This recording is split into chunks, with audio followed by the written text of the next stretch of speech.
Canada passed Bill C-11, and it's not nothing. It's not nothing. I like, and on the one hand, my prediction came true, and it's not with any bit of glee.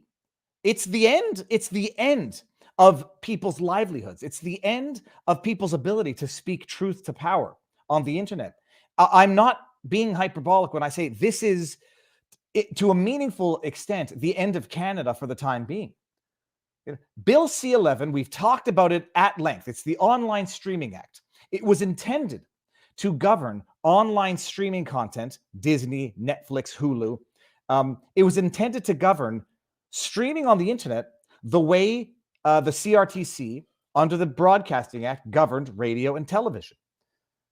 And there's some logic to it. I mean, there's some logic to it if you think that the Broadcasting Act was legitimate in the first place. Impose Canadian content requirements, have an administrative body that governs radio and television to ensure that the content protects Canadian content. That's a load of shit, because CBC CanCon covers Brittany Griner, the presidential elections. What it was protection for crown corporations, effectively. CBC, Radio-Canada, it was a way of, it's soft censorship, nothing less and maybe more. But this C-11 was coming in to amend the Broadcasting Act to call it the Online Streaming Act, to add to the governing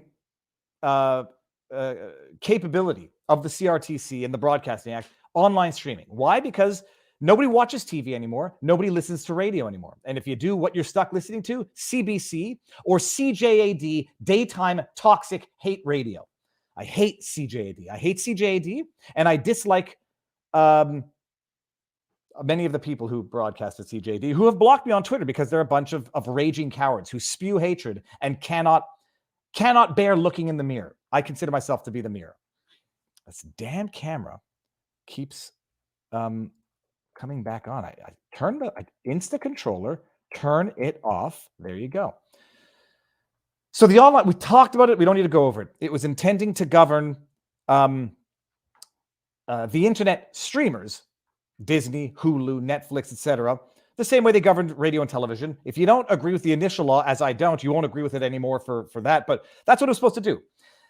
This was under Michel Guilbeault, the other Minister of Heritage, the guy who comes in and says, our objective is not to go after independent content creators. Okay, so this was Bill C-10. It died because they had an election. It came back as Bill C-11. There was a specific exclusion amended into this law that said we will not go after individual user-generated content social media accounts. In the dead of night, the Liberals withdrew that exclusion, and then, like a bunch of lying children, come and say, oh, it's not a big deal that we took out the exclusion. We don't want to target user-generated content, individual social media accounts. Well, if you don't want to target it, why not leave the exclusion in? Bottom line, they then come and say, yeah, we might go after user-generated content if they act like broadcasters. The Bill C-11 went to the Senate. The Senate had more meaningful hearings objecting to this bullshit law than the House had in drafting this bullshit law. They sent it back with recommendations to the government. The government said, no thanks, but no thanks, piss off, and we're passing the law anyhow, and it received royal assent. I pulled up an article. That's the rundown. Here we go. Liberals' online streaming bill, C-11, passes Parliament. When was this? Oh, 6:56, last Thursday, I think. After years of political pushback and considerable parliamentary scrutiny, the federal Liberal government's Online Streaming Act, known as Bill C-11, passed the Senate and has become law. Thursday evening, Bill C-11 cleared its final legislative hurdle in the Senate, seeing senators agree to bill sponsor Canadian heritage. What the heck? Whatever. They take some and leave some approach to the amendments. This clears the path for the contentious bill focused on substantively reforming the Broadcasting Act for the first time since 91 to take into consideration online content. Senators voting 52-16 on a motion informing the House of Commons that the Senate agreed with the version bill. The Senate makes recommendations, sends it back to the House. They say, yeah, we'll take some. We're not going to take the bigger ones. And then the Senate, which recommended the changes, votes on the version of the law that doesn't incorporate all of their changes. 52-16. Royal assent was granted at 6:55 p.m. Eastern Time. Time of death of Canada. Bill C-11 is aimed at ensuring increasingly popular and profitable social media platforms and streaming services such as Netflix, yada, yada, yada, yada, and YouTube are subjected to Canadian content requirements and regulations comparable to traditional broadcasters. The policy comes with a requirement for these platforms to spend millions investing in content. Oh, it sounds good. The road to hell is paved in good intentions. I have no doubt every Stalinist rule, regulation, law, I don't want to compare it to some. You can compare things to Stalin. You can't compare them to Hitler. But I have no doubt that all of these, in hindsight, tyrannical fascist laws, they had a benevolent purpose to them. I have no doubt, because you can't pass a law on evil. So, oh yeah, it's great. It's going to be great for Canadian content. Who decides what's Canadian content? The CRTC. Oh, that's fine. But they're an independent company. They're an extension, a branch of government, effectively. Oh, but they're independent. They don't have government oversight. They just exist by virtue of. While the NDP and Bloc Québécois, as well as many in CanCon music, film, and television industries, have backed Bill C-11, NDP, Bloc Québécois, everybody sees their own method of gaining power through this law. Alarms have been sounded by critics that the Liberal proposal could have knock-on effects for content creators and what everyday users see online due to provisions that would require platforms to promote Canadian content. Oh, I'm swearing a lot. No shit, Sherlock. Oh, who would have thunk? Everyone said this is conspiracy theory. The government can't tell YouTube how to do its algorithm. Oh, I'm sorry. That's exactly what they're going to do. If it's not Canadian content, it will be demoted. It will be made not as discoverable as Canadian content. What's Canadian content? I have no doubt CBC reporting on Brittany Griner's memoirs will be Canadian content. That'll be promoted. Rebel News reporting on Justin Trudeau's ties to China. I have no doubt that will be not Canadian content, demoted. Oh, we're not censoring it. We're just not making it discoverable. In their efforts to lobby against the bill, some of the tech companies have gone at great lengths, such as YouTube. Yeah, I've been getting the emails from my channel manager at YouTube. Whatever. Between the more than 100 amendments contemplated by the House of Commons and the longest study ever conducted by a Senate committee, this is true, by the way, longest study ever conducted by a Senate committee, jammed through by the House like a colonoscopy, like a reckless colonoscopy. The minister responsible for Bill C-11 has reportedly emphasized the important contributions of parliamentarians. Thank you.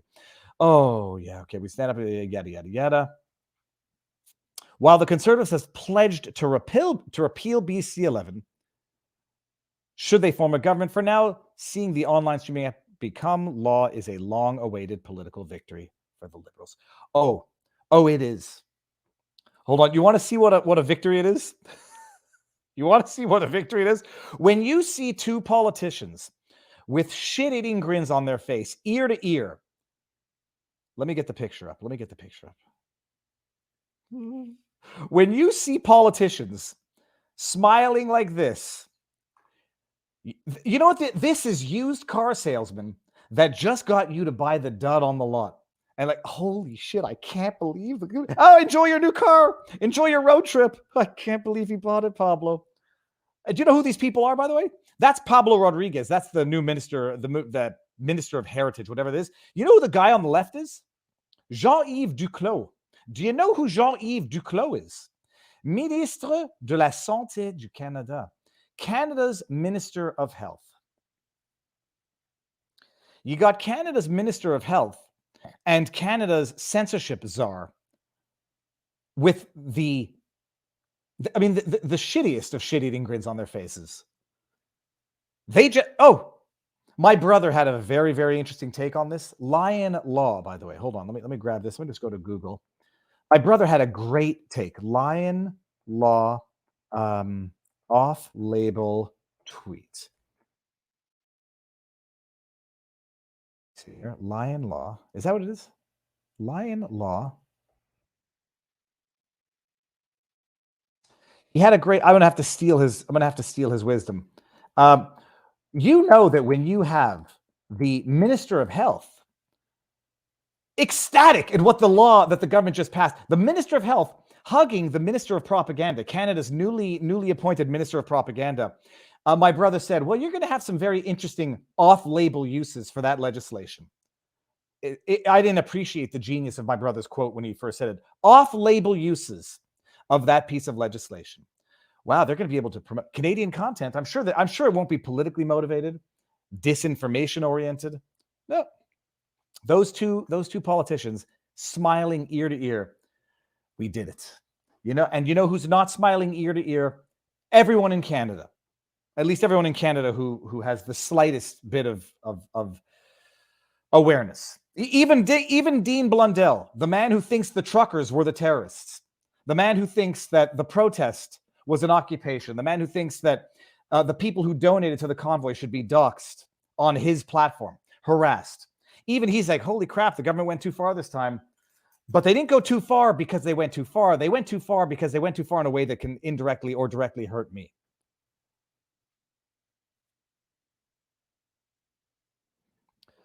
So no more covering the dissent or the smashing of it. Nice work, Canada. Let me bring up a couple of super chats, which I didn't bring up here yet that I see. Seize the day. Nice to see you again. Did PSAC strike block infrastructure and honk horn? Did PSAC strike block infrastructure and honk horns? I think they did.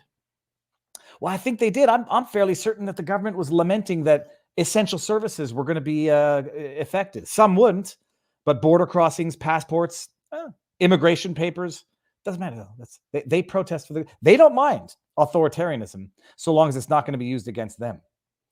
Ginger Ninja, what up, Ginger? Just received my Viva Fry merch shirts yesterday. Viva logo, Viva Barnes University. Oh, I had that one on today when I went for a jog, but not before I went for a jog. Never forget, hold the line. Love the Chattanooga teaser. Hit me up when you get a chance. Ginger, will do. Thank you very much. And I am the best. I'm not the best, but I don't mind being told I am. It will not get to my head because I don't think I am. I'm not the worst. So that's what's going on in Canada. It's the death of Canada. It's an amazing thing, and I'm not being hyperbolic. Bill C-11 Online Streaming Act.